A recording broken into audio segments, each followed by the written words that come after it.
Good evening students, now we continue our chapter 11 किरण प्रकाशिकी और हमारा नया टॉपिक है प्रकाश का विक्षेपण। प्रकाश के विक्षेपण का मतलब होता है विभक्त होना, यानी प्रकाश का अपने अवयवी रंगों में विभक्त होने की जो घटना होती है वो प्रकाश का विक्षेपण कहलाता है। अब आप कहेंगे कि प्रकाश अपने अवयवी रंगों में कैसे विभक्त होगा, तो प्रकाश श्वेत प्रकाश की जब हम बात करते हैं तो श्वेत प्रकाश 7 रंगों से मिलकर बनता है, जिसे हम विबग्योर के क्रम में जानते हैं। विबग्योर में मतलब वायलेट हो गया, इंडिगो हो गया, इसके अलावा आपका ब्लू हो गया, इसके अलावा ग्रीन हो गया, इसके अलावा येलो हो गया, ऑरेंज हो गया, रेड हो गया। तो ये 7 कलर्स मिलकर क्या बनाते हैं, एक श्वेत प्रकाश की किरण को बनाते हैं। तो यहां पर जब हम प्रकाश के विक्षेपण की बात करते हैं तो प्रकाश के विक्षेपण को हम इस तरह से डिफाइन करते हैं कि प्रकाश का अपने अवयवी रंग, अवयवी मतलब ये जो 7 रंग है ये अवयवी रंग कहलाते हैं, तो अपने अवयवी रंगों में विभक्त होने की जो घटना होगी वो प्रकाश का विक्षेपण कहलाती है। अब यहां पर हम बात करते हैं कि प्रकाश का विक्षेपण किन किन चीजों पर निर्भर करता है। तो सबसे पहली चीज तो हम बात करते हैं उस पदार्थ की जिस पर प्रकाश जाकर गिर रहा है और अपने अवयवी रंगों में विभक्त हो रहा है। तो उस पदार्थ के अपवर्तनांक की अगर हम बात करें तो किसी भी पदार्थ का अपवर्तनांक तरंग दैर्ध्य पर निर्भर करता है, यानी पदार्थ का अपवर्तनांक और तरंग दैर्ध्य यूं कह सकते हैं एक दूसरे के व्युत्क्रमानुपाती होती है। तो यहां पर हम इस चीज को डिफाइन करते हैं कि भिन्न भिन्न तरंग दैर्ध्यों के लिए उस पदार्थ का अपवर्तनांक भी भिन्न भिन्न होगा। अलग अलग तरंग दैर्ध्यों के लिए अपवर्तनांक का मान भी क्या होगा, भिन्न भिन्न। जैसे किसी पदार्थ का अपवर्तनांक बैंगनी रंग के लिए सर्वाधिक और लाल रंग के लिए सबसे कम होता है। जैसे हम प्रिज्म की बात करें तो प्रिज्म बना होता है कांच का, फ्लिंट ग्लास का, तो फ्लिंट ग्लास का जो अपवर्तनांक होता है वो बैंगनी रंग वायलेट कलर के लिए तो सर्वाधिक होता है और लाल रंग के लिए सबसे कम होता है। इसलिए जब बैंगनी रंग प्रिज्म में से गुजरेगा तो अपवर्तनांक अधिक होने की वजह से वो ज्यादा मुड़ेगा, और लाल रंग जिसका अपवर्तनांक कम है वो कम मुड़ेगा। तो यानी विचलन किसका ज्यादा हुआ, बैंगनी रंग का, और लाल रंग का विचलन कम होता है। किस वजह से, अपवर्तनांक की वजह से, क्योंकि दोनों रंगों के तरंग दैर्ध्यों के कारण से उनके अपवर्तनांक अलग अलग है। अगर हम बैंगनी रंग की तरंग दैर्ध्य की बात करते हैं तो लाल रंग की तुलना में वो बहुत कम होती है, और इसीलिए मैंने कहा तरंग दैर्ध्य अपवर्तनांक के व्युत्क्रमानुपाती होता है। तो कम तरंग दैर्ध्य वालों के लिए अपवर्तनांक अधिक, ज्यादा तरंग दैर्ध्य वालों के लिए अपवर्तनांक कम। जिसका अपवर्तनांक अधिक वो ज्यादा मुड़ेगा और जिसका अपवर्तनांक कम वो कम मुड़ेगा। ठीक है, अब यहां पर हम इस चीज की बात करते हैं कि इन दोनों रंगों के, लाल और बैंगनी रंगों के मध्य के जो शेष रंग हैं वो भी भिन्न भिन्न तरंग दैर्ध्यों की वजह से उनके अपवर्तनांक भी भिन्न भिन्न मिलेंगे और वो भिन्न भिन्न विचलन कोणों पर मुड़ते हुए चले जाएंगे। अब यहां पर हम बात करते हैं कि वर्ण विक्षेपण का मूल कारण जो हम यहां बात कर रहे हैं, जैसे हमने यहां पर श्वेत प्रकाश प्रिज्म पर आपतित किया, श्वेत प्रकाश जब हमने प्रिज्म पर आपतित किया तो ये अपने अवयवी 7 रंगों में विभक्त हुआ, अपवर्तन हुआ, अपवर्तन होने के बाद अपने अवयवी 7 रंगों में विभक्त हुआ, फिर इसका पुनः अपवर्तन हुआ और ये सारे रंग बाहर ऐसे कैसे एज इट इज निकल गए। तो यहां पर हम ये कहते हैं कि वर्ण विक्षेपण का जो कारण था वो प्रिज्म द्वारा भिन्न भिन्न रंगों का भिन्न भिन्न कोणों पर होने वाला विचलन है, जिसका कारण प्रिज्म के पदार्थ का अपवर्तनांक जो भिन्न भिन्न रंगों के लिए क्या है, भिन्न भिन्न। मूल कारण वापस वही रिपीट कर रहा हूं मैं, वर्ण विक्षेपण का मूल कारण क्या है कि प्रिज्म का पदार्थ का अपवर्तनांक भिन्न भिन्न रंगों के लिए भिन्न भिन्न है। इसीलिए प्रकाश की जो तरंगें हैं, उनके अवयवी जो रंग हैं वो भिन्न भिन्न विचलन कोणों पर मुड़ जाते हैं, और इन रंगों से बना हुआ जो समूह है उसे हम स्पेक्ट्रम कहते हैं। और इसका जो क्रम होता है वो मैंने अभी आपको बताया, वो किस रूप में होता है, विबग्योर के रूप में यहां पर इनका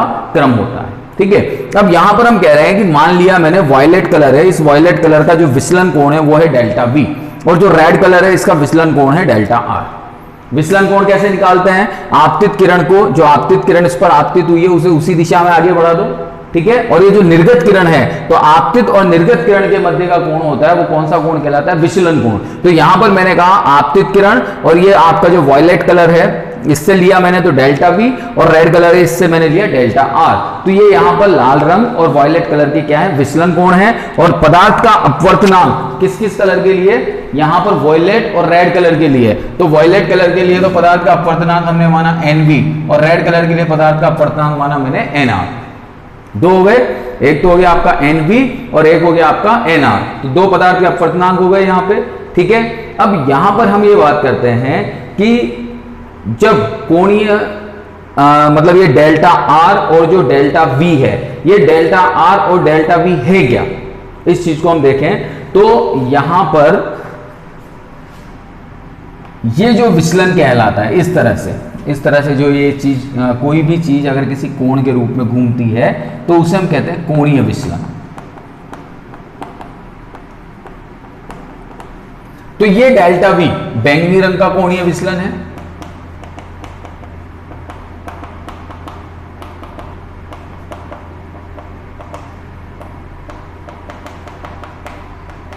और डेल्टा आर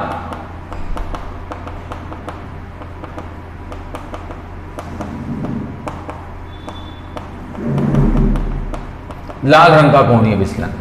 तो इन कोणीय विचलनों का जो अंतर होगा, यानी डेल्टा वी और डेल्टा आर का जो अंतर होगा, वो कहलाता है कोणीय विक्षेपण।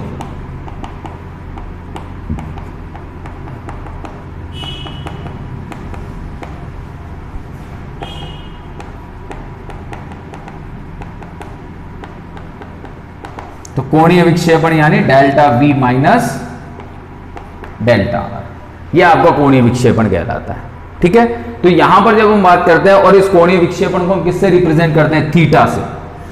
ये कोणीय विक्षेपण किससे रिप्रेजेंट होता है, यहां पर थीटा से। तो थीटा इक्वल्स टू हो गया आपका delta V minus delta are. तो किन किन के विचलनों का, किन किन के मध्य का अंतर हुआ, ये डेल्टा वी यानी वायलेट कलर का कोणीय विचलन, बैंगनी रंग का कोणीय विचलन और लाल रंग के कोणीय विचलन का जो अंतर है वो आपका कोणीय विक्षेपण कहलाता है। ठीक है, अब कोणीय विक्षेपण की बात करते हैं और मध्य किरण लेते हैं हम येलो, पीला रंग हमारी आंखों के लिए सबसे ज्यादा संवेदनशील होता है, तो हम लेते हैं येलो कलर, मध्य वाली किरण लेते हैं येलो। तो यहां पर कोणीय विक्षेपण और मध्य वाली किरण जो येलो कलर की है उसका विचलन, जैसे कोणीय विक्षेपण को थीटा और उसका विचलन क्या हो जाएगा, डेल्टा वाई। तो यहां पर उसके विचलन को हम वर्ण विक्षेपण क्षमता कहते हैं। तो हमने अगली डेफिनेशन क्या बना दी, देखो,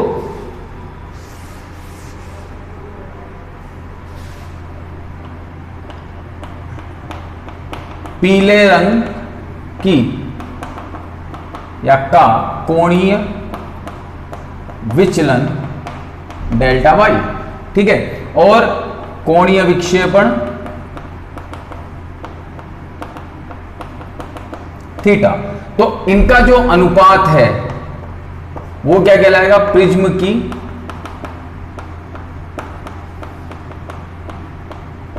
वर्ण विक्षेपण क्षमता। और इसको किससे रिप्रेजेंट करते हैं, ओमेगा से। तो ओमेगा इक्वल्स क्या हो गया, थीटा अपॉन डेल्टा वाई। ठीक है, तो ओमेगा इक्वल्स टू हो गया आपका थीटा अपॉन डेल्टा वाई, जो वर्ण विक्षेपण क्षमता को रिप्रेजेंट कर रहा है। अब यहां पर थीटा की वैल्यू क्या है,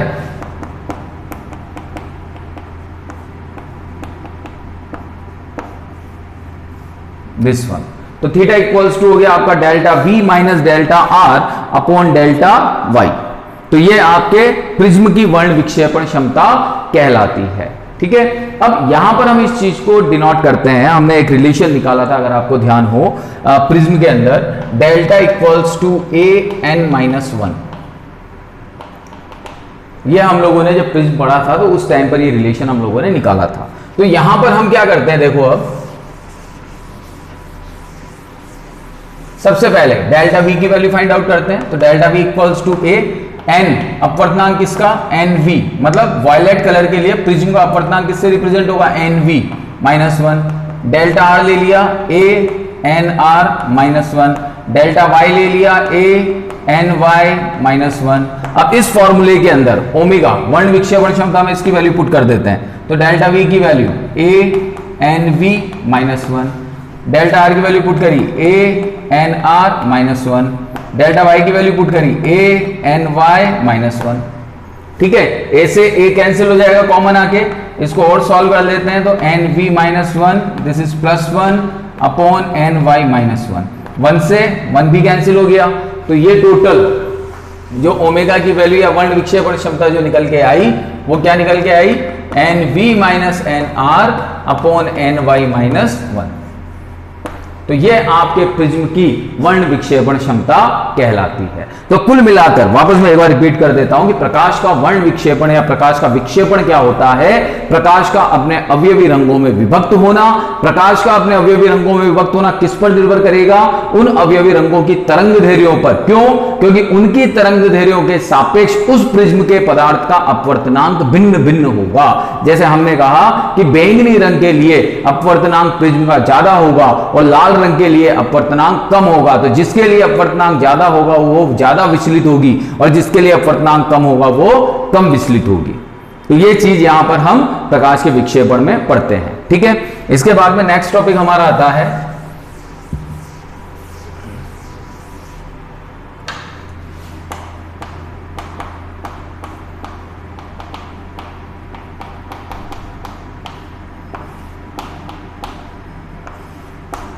प्रकाश का प्रकीर्णन। प्रकाश का प्रकीर्णन क्या होता है?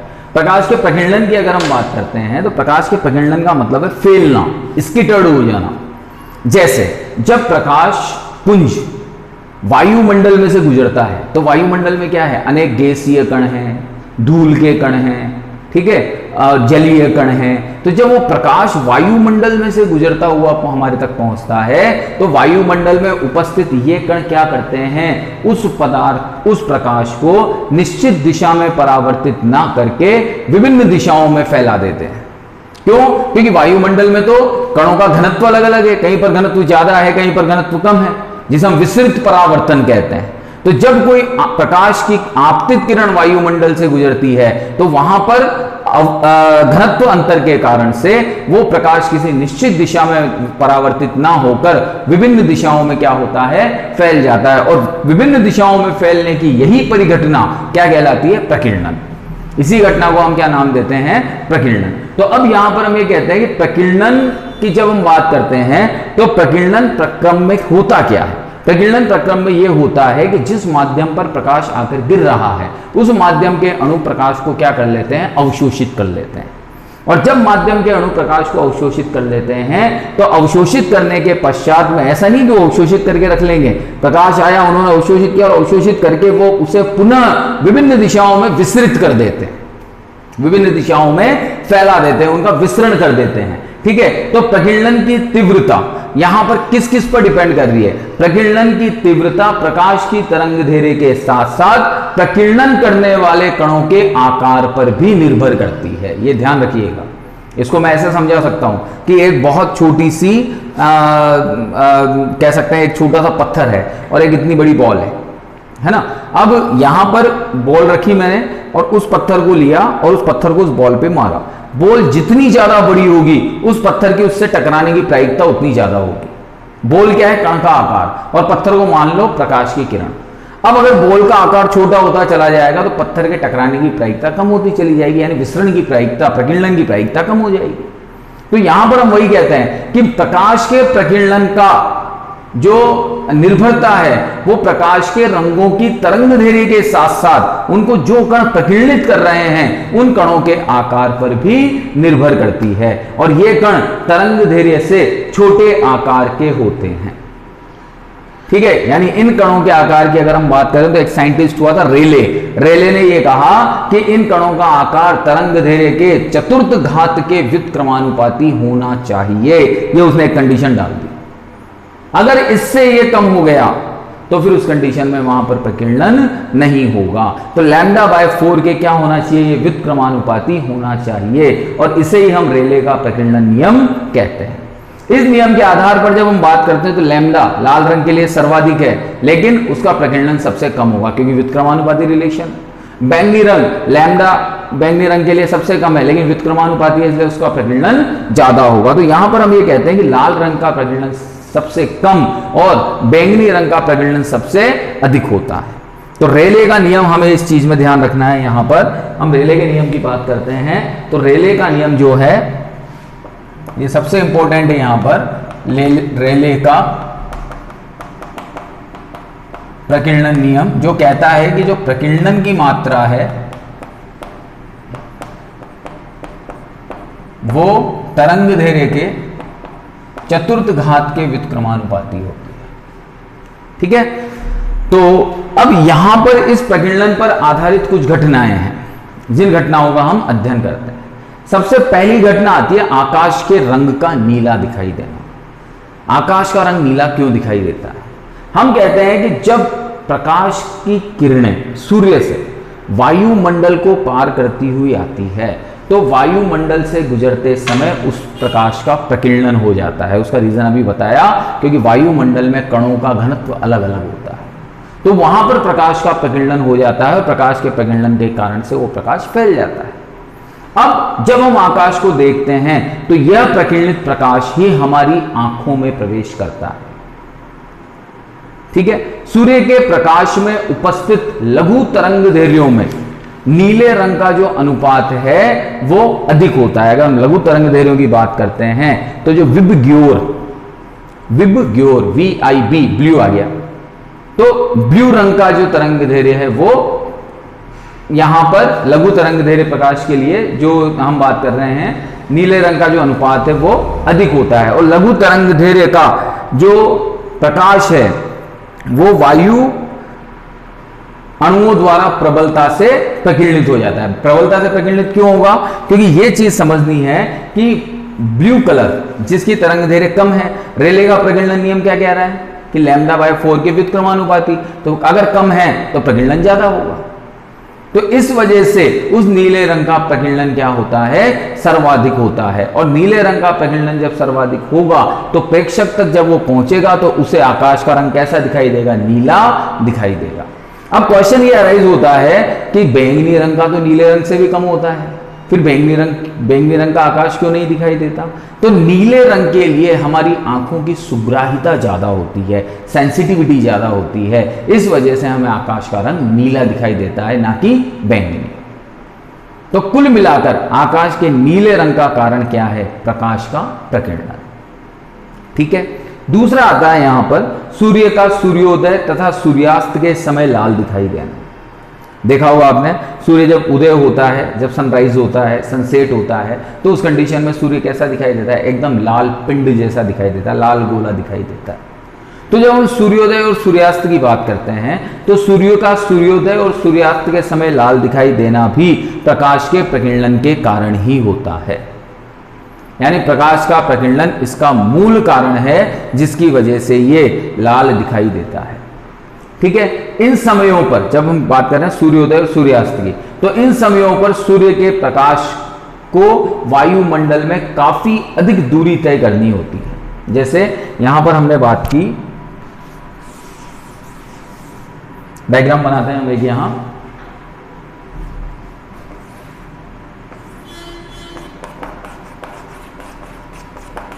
इस तरह से यहां पर यह है दिन की स्थिति एकदम,